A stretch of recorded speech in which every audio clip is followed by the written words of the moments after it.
hello, and welcome to another edition of the Baseball Talk Radio Show. It is the Mother's Day edition, and hello, Mr. Rich Baxter, my good friend. How are you on this so far sunny Mother's Day? Hello, Mr. Gary Mack. Doing well, and I hope you are too on this happy Mother's Day. Yes, doing very well. The missus had a wonderful visit from her daughter, and everything is great. And actually, they got to hug for the first time and many a time with the whole COVID nonsense that we've been going through. So everybody's fully vaccinated, and Rich, we were masked. So there you go.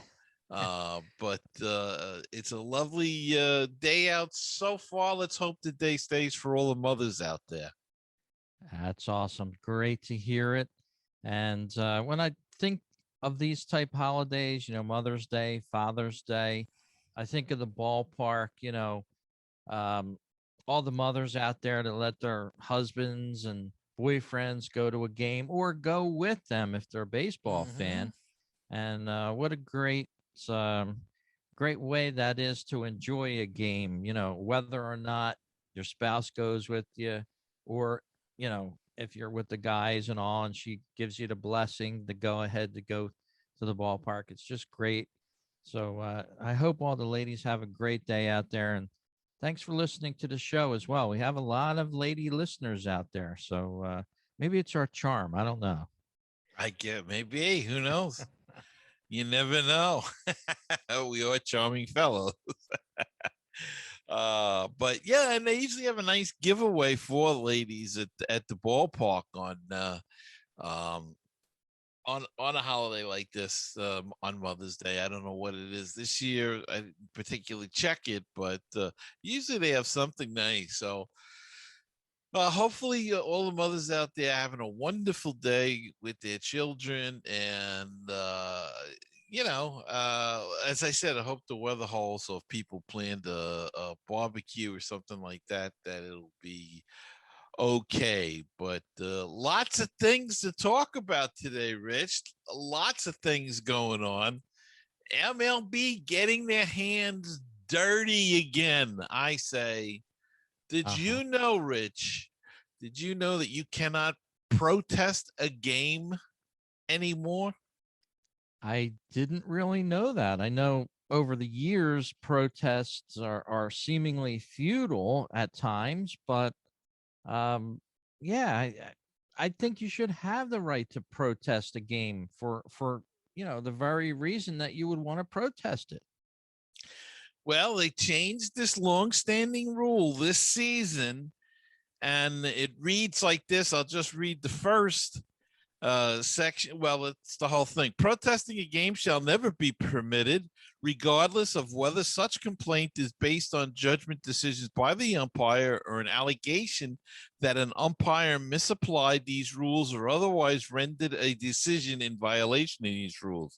Now, where this came up was actually in a Met game. It was in the fourth inning when St. Louis pitcher Kwang Hoon Kim, his interpreter, visited at the mound with the pitcher and the infielders without a coach. Now, that's not allowed, and the umpires should not have allowed that. The league's own manual requires that an interpreter be accompanied on the mound by a coach. And they didn't do it. There was they even went to a replay, the first time I ever saw that, to see what was going on. And they ended up allowing it. And the Mets had they couldn't play the game under protest because of the new law that they snuck in. So the upshot is that the Cardinals broke the rules, and nothing can be done to them. So they got away with breaking the rules. Essentially, they cheated. So let's see if people start calling them cheats as well. But Probably not to plead the stupidity or whatever, but the Mets are looking into what they can do, if anything. But kind of a crazy situation, and MLB's got it. This is another problem. It's great that the game's going global, but here's another problem that MLB never addressed.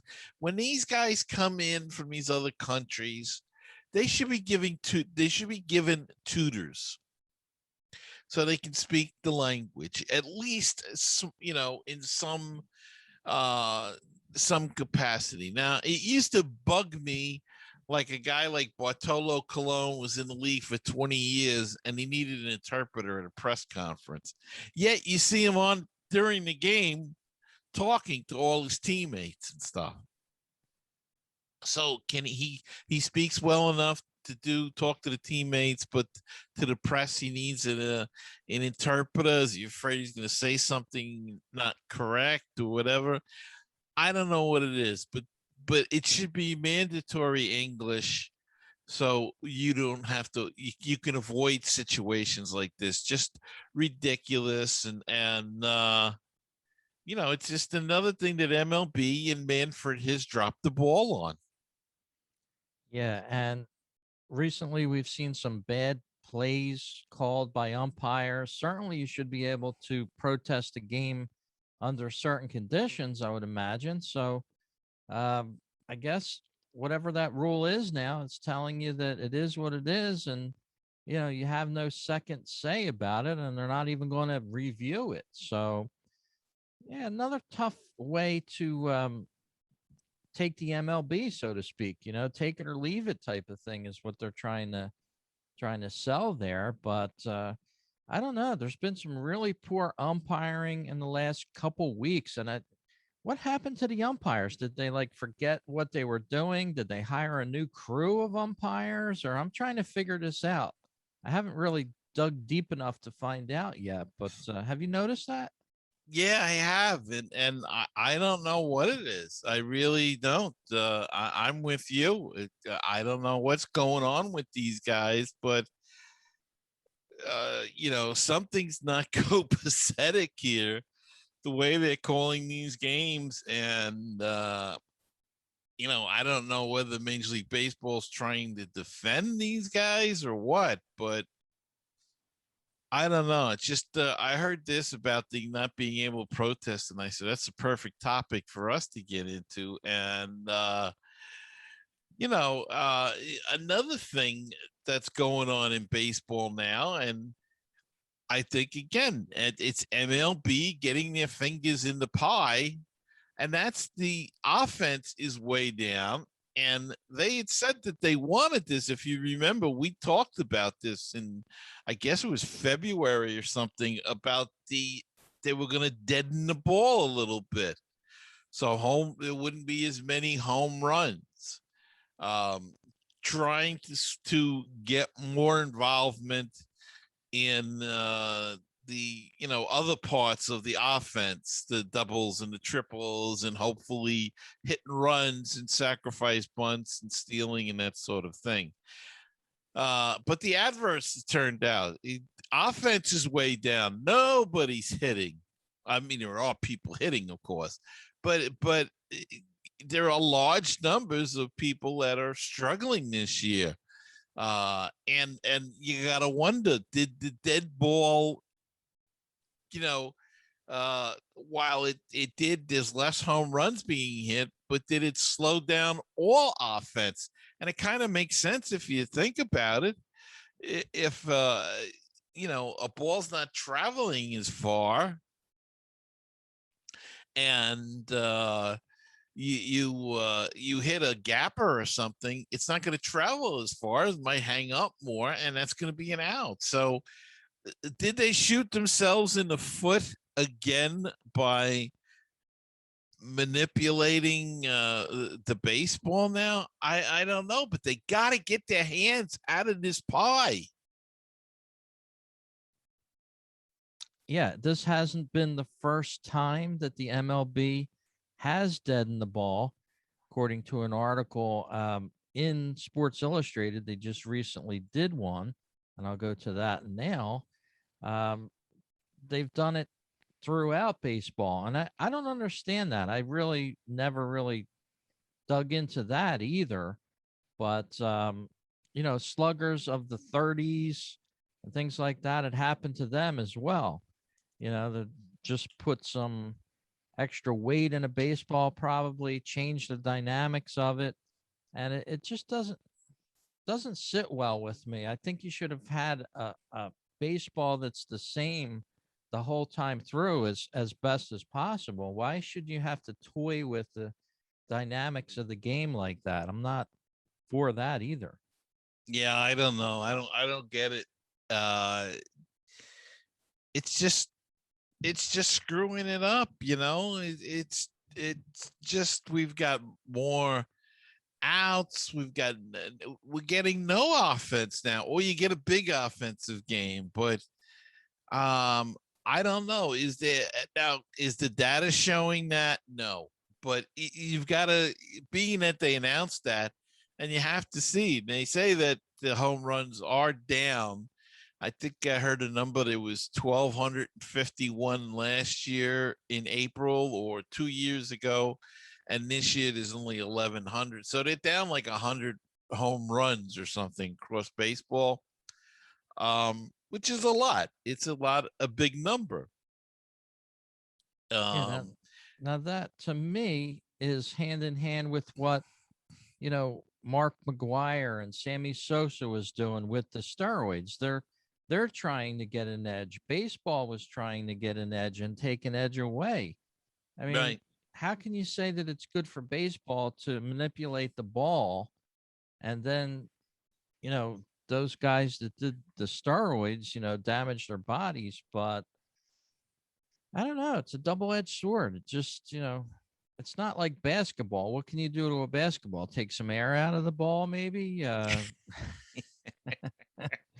But or golf. Like wind. Have the balls go a little further. I don't know. It just seems to me to be a little dodgy. Well, golf's talked about that as well. They've talked about cutting back on the ball because the technology of the balls, they do go further.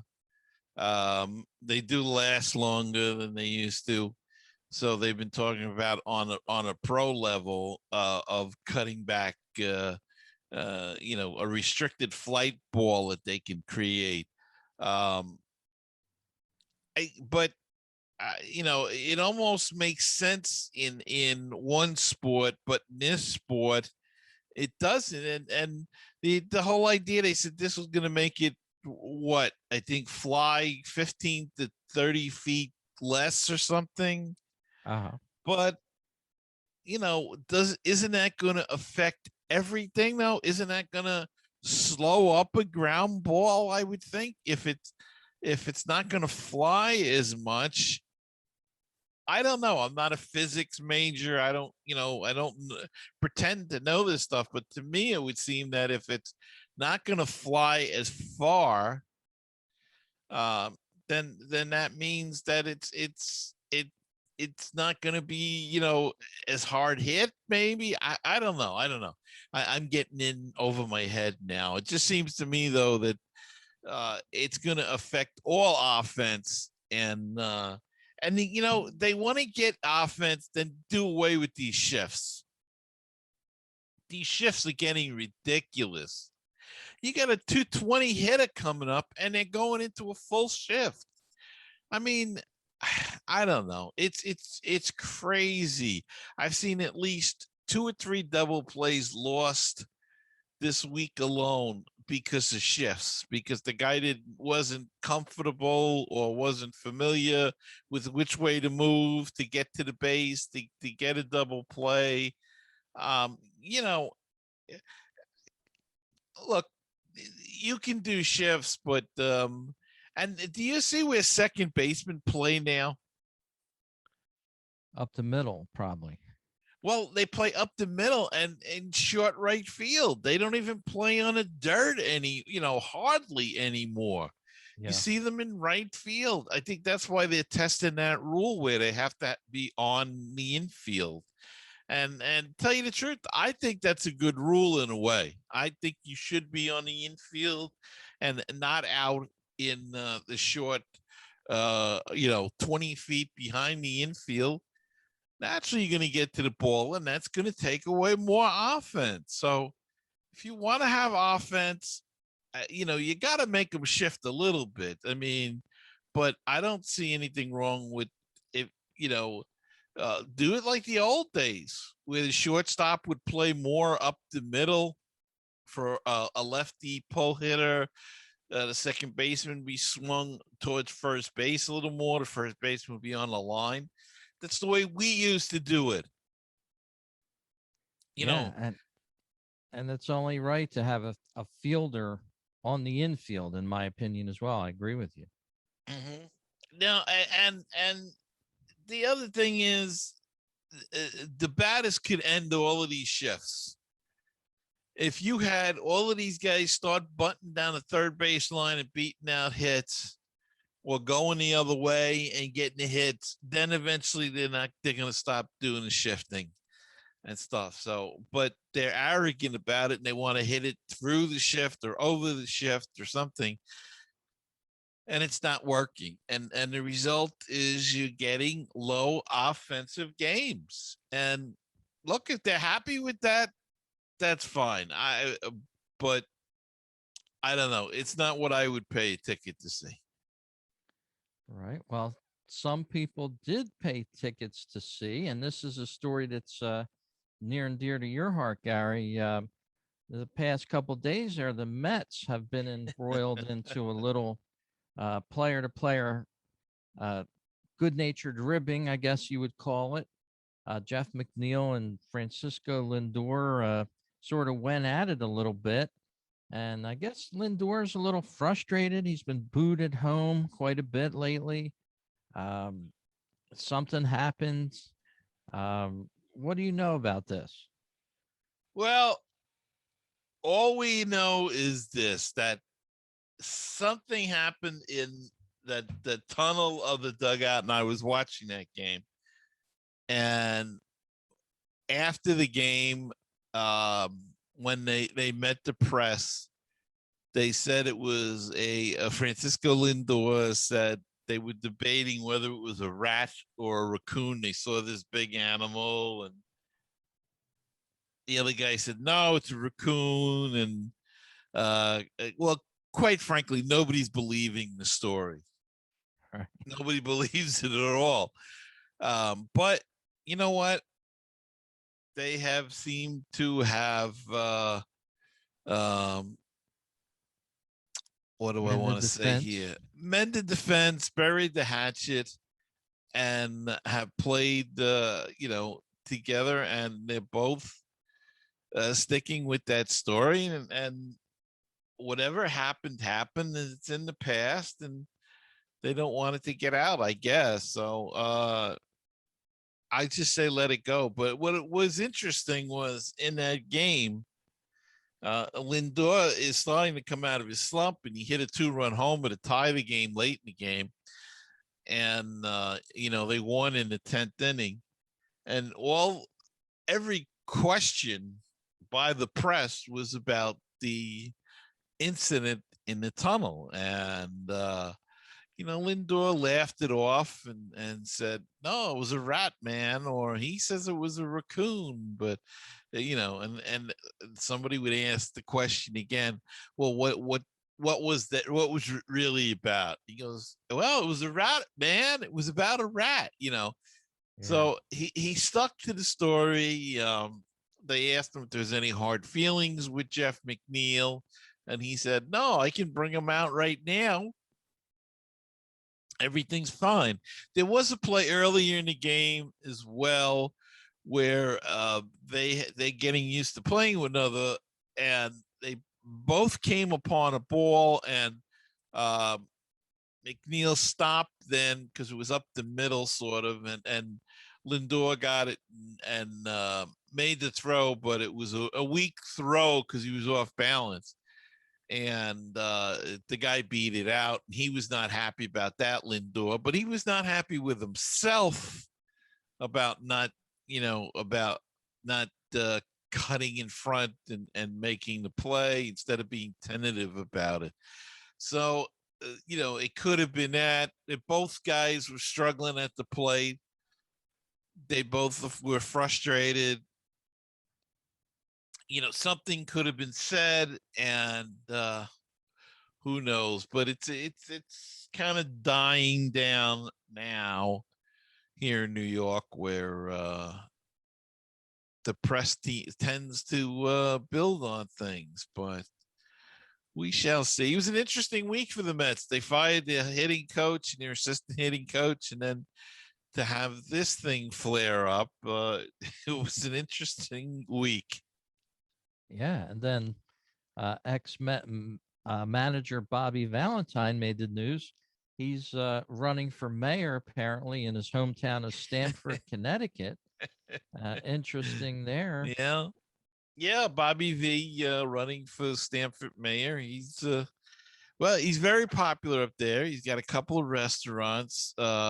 He's also the athletic director for Sacred Heart University, which is located up around there. So he keeps busy in the community. He does a lot in the community. He was one of the big um, in after the World Trade Center happened. He was the manager of the Mets, if a lot of people recall, and he was very big in getting the Mets together. The Mets did a lot for the community at that once they got back into New York.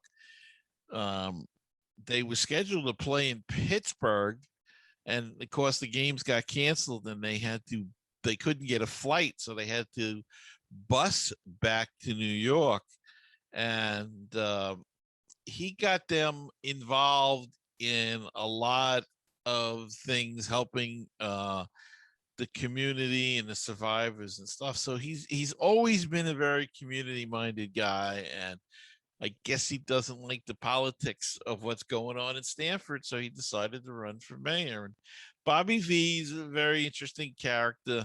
You know, had some bad luck in his last managerial stint in Boston, but he was terrific here, and he's been terrific other places. So, be interesting to see. He's doing a good job as the Stanford, not Stanford University, but the Sacred Heart University athletic director as well, building that program up. So, um, good luck to him. Absolutely. We're wishing him well here on the program, Baseball Talk Radio Show. Well, we're going to look at the NL East for a brief second. The Mets are 2 games up over 500. The Phillies are 2 games over 500. And they happen to be on this week's Sunday Night Baseball. They'll be facing off against the Braves. And those 2 teams put in a wild night last night. I don't know if you saw the replays from the games last night, Gary, but went back and forth with them. I think it went to the 12th or 13th inning. 3-run lead for the Phillies in extra innings. They couldn't hold it. The Braves came back, tied it up, and eventually won the game. So they'll be on this week's Sunday Night Baseball. But let's take a look around the standings if you want, Gary. Your Mets are holding first place all of a sudden. Well, yeah, they've won 3 in a row, and they've got DeGrom going today. So we'll see how that helps out there at 15 and 13. Your Phillies are hanging in there too, Rich. They've been playing some really good baseball. As of late, they have been doing a job on the Braves, and um, Braves are below 500, as are the Marlins and the Nationals. I think what's interesting in the NL East is the Marlins hanging in there. They're still in a race. And the fact that nobody's run away in any of these divisions. If you look at it, and, even in the Central, the Cardinals got hot. Now they've got a 2-game lead. The Brewers are in second, 18 and 16 on the year. and the Cubbies are in the race 17-16, and so is Pittsburgh. Well, Pittsburgh's a little bit behind, but Cincinnati's right there at 15-16. Here's the big surprise, Rich. The San Francisco Giants have a 2.5 game lead over the San Diego Padres in the West Division, and the Dodgers are 2 games above 500, and they are struggling right now. They're 3-7 over their last 10. They do have some injuries, but we always thought the Dodgers were so deep.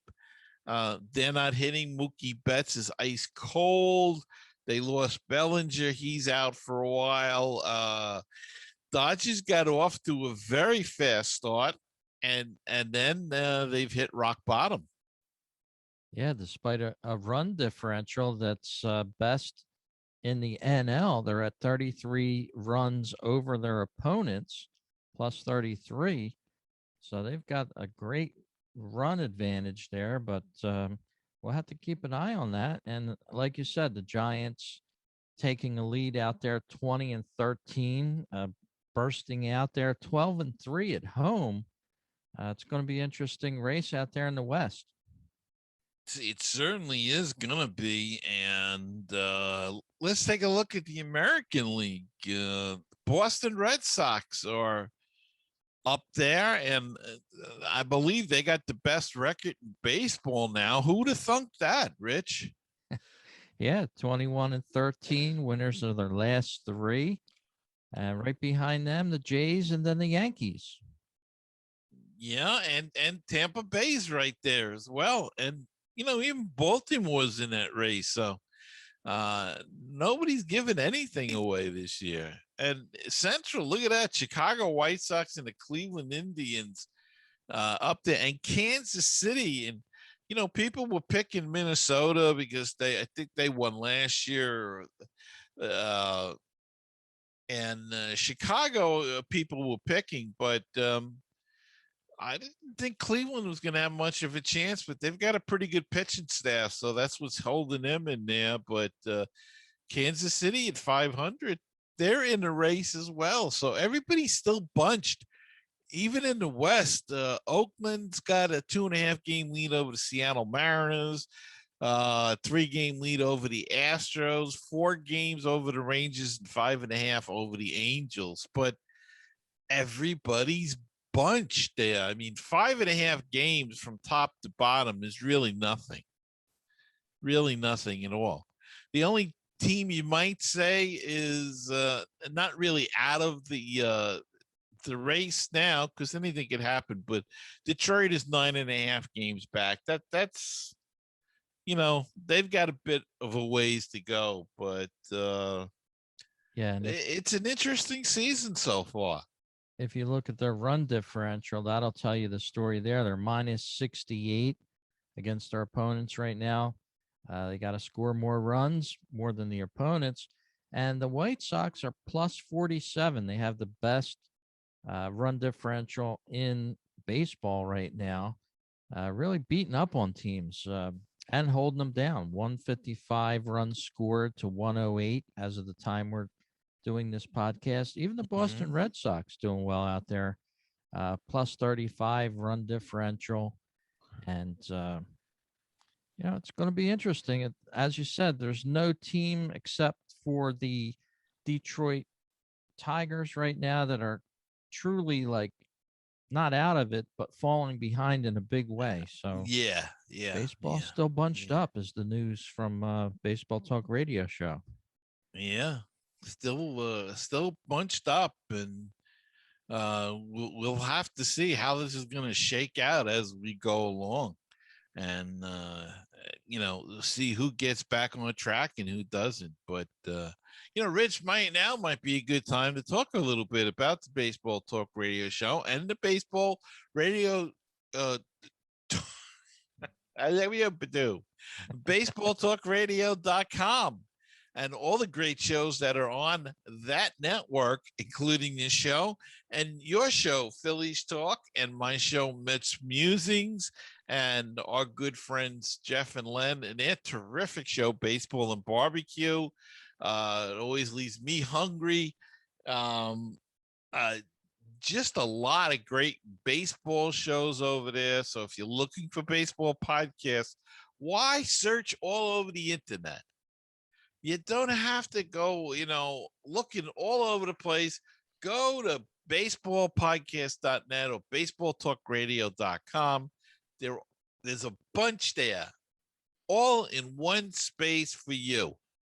So go there today and go check it out, and you'll find it. And if you enjoy this show, which I hope that you do, we try to do the best we can.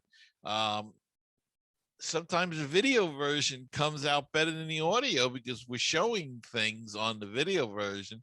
But check us out on YouTube. Check the show out at anchor.fm. And if you'd like to support the show and be a patron of the show, you can. You can go to anchor.fm/baseball talk radio show, or go to our Patreon page, patreon.com/baseball talk. And we've also got a Facebook page. So go to facebook.com/baseball talk radio show, and sign up there for the page as well, or give it a like. That'll help us too. And we're trying to expand our community and grow the show so more people are happy with it. And we're always trying to stretch the show out and do different things to make it more entertaining. So please consider those things.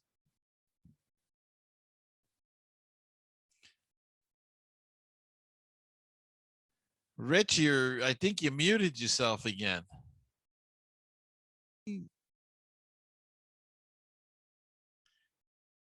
Yeah, it's still muted, Rich. It's going in and out of muting me. I don't know why, but it's Yeah. automatically doing it. I noticed I'm getting prompts every few minutes that says you are now muted. But anyway, I'm back. Okay, that's a good thing. And as I was saying when I was muted, if you stop by our webpage over at YouTube, hit the subscribe button because it's going to help us bring in more revenue to the show, some revenue that we can use for making the show. But jumping over to our audio listeners, Gary, we got 85% from the US here on the screen. If you're watching the YouTube, you can see this graphic. United Kingdom, 8%. And that's gone up a little bit. Mexico, 1%. And over at the listening platforms, 70% listen to us from Apple Podcasts, Amazon Alexa with 5%, and Anchor Direct over at anchor.fm/baseball talk radio shows. Gary was saying 3%. So, and we have a large listener group that's outside of those areas. So, male listeners 78%, female up to 22%. Wow. Especially on this Mother's Day, we'd like to thank them. Yes. And that's what we do here on the Baseball Talk Radio Show. We try to do the best that we can, as Gary said. And it's going to be a great season shaping up here. I'm getting more and more excited about it, despite my qualms with the MLB. But I like baseball. I'm a baseball fan, not necessarily the MLB as an organization, but I like the game. Yeah, and we can't help it with junkies, but Rich, we'd be remiss if we missed out on another big story of the week, and that is the release of Albert Pujols. Did you believe this? The Angels released Albert Pujols on Thursday in the midst of the final season of his 10-year, $240 million contract. He was hitting 198 with 5 homers and 1 stolen base through 24 games. He has recently lost playing time to Shohei Ohtani at designated hitter and Jared Walsh at first base. But this is a guy that's going to the Hall of Fame. Does anybody that's we could say that we've seen that is a Hall of Famer right now? I think Pujols definitely. Trout falls into that category. Not a lot playing in the game today. Some guys to look out for is like an Acuna Jr. and a Soto in Washington, but definitely Pujols is a Hall of Famer, and very strange that they just dropped him like that. I thought that he had announced earlier in the year that he may retire at the end of the season. So why they would do this at this particular point in time, I don't understand. I do realize that he is struggling a little bit, but still, it didn't make a lot of sense to me. How about you? Yeah, it came out of the blue. I think though, with all baseball players, at some point, uh, there comes a time where a team has to make a decision. The Angels trying their best to do something, make something happen for themselves this year. And maybe they think that Pujols is starting to hold them back, even though they did give him that monster contract and lived up to that. I saw some interviews after the announcement was made, and it's a parting of ways on a good note. Um, Certainly not a punishment or anything, but I think after a certain time, a team really has to buckle down and say, are we holding other people back? You know, um, and just do what they did, unfortunately. And we'll see if he picks up with another team, but he is 41 years old now. Um, had a great career. If this is the end of his career, I don't know. But I think at some time the team has to make that decision. As you can see here on our YouTube uh, page here or program, I've been scrolling through his accomplishments, and he's got so many accomplishments. Amazing. As you said, a first Yeah. ballot Hall of Famer. But careers do come to an end, and he's not ready to throw in the towel, maybe, but it looks like the Angels threw the towel in for him. Yeah, it's just a shame that if he was going to retire at the end of this year with the contract running out, um, to me, let him go through and retire. That's the thing. It's kind of a I don't know. I don't know the word I'm looking for here, but Kick in the shins, maybe.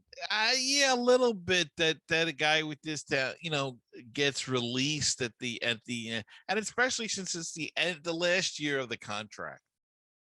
Yeah. I mean, they let Jeter, stay around, and I, it's just a little, like you say, a kick in the shins. It's just, it's not the right way you'd like to see a guy go out. Yeah, he's struggling, but even the Mets, when Willie Mays, the great Willie Mays, came over to the Mets, he was shot. His career was done, but he played that year, 73, and played, I think, 72, and he came over in 73, and they went to the World Series. Actually, he played in the World Series, um, and then retired. But plenty of times during that season that they could have released him, but I don't know. It was such a shock to me because I figured, he'd retire at the end of the year. The contract was up.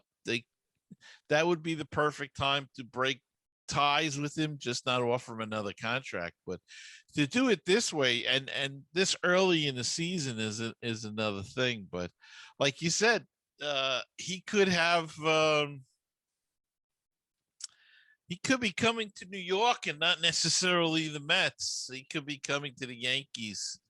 It seems like that would be a fit for the Yankees. They need a first baseman right now, though I think their regular first baseman is getting healthy now and should be back soon. But he could play some first. He could play DH. I kiddingly had said to a friend the other day that the Mets should get him and put him at third.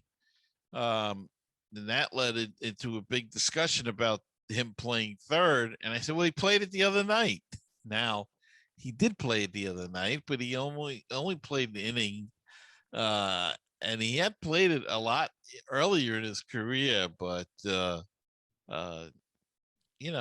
Madden put him in at third base the other night. So maybe that was something that we missed. Maybe that was a sign. Maybe Madden knew they were going to cut him loose, and he wanted him to play third base one more time in his career. Who knows? I don't know. Their third baseman got hurt, Rendon, and they gave the glove to Pujols, told him to go in and play third, and he went and played. So for an inning or two, I don't think there was much more than that. But I don't know. We'll see if anybody has picked him up.